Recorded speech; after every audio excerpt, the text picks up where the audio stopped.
dramatic as people expect, because most of the government's funded not through these appropriations, but through mandatory spending.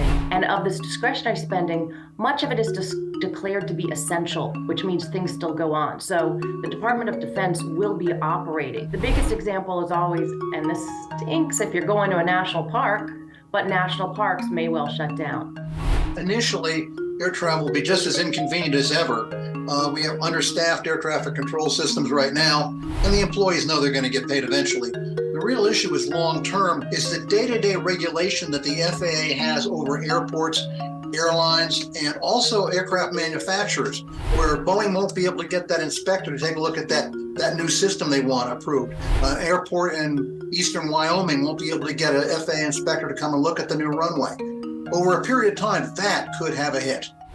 Healthcare and public health are sort of linked, and immediately you could see if a continuing resolution is not passed, certain programs such as SNAP or WIC, they could use carryover funds, but if the shutdown continues, you're seeing potentially most vulnerable people at risk.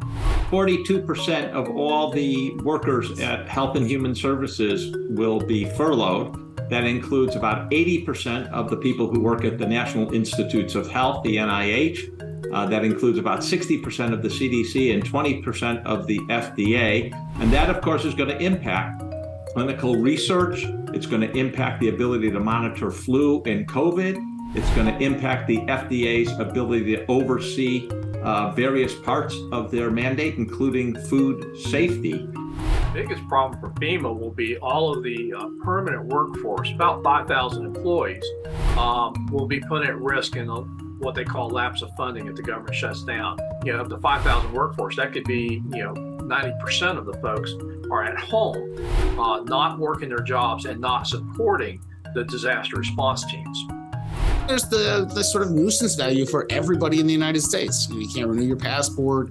If you needed flood insurance to close on your new home, you can't get the insurance policy. You can't close on your home. There's just a slew of basic government services. Exporters can't get licenses, which won't happen, and which will interfere with the conduct of normal economic and personal affairs.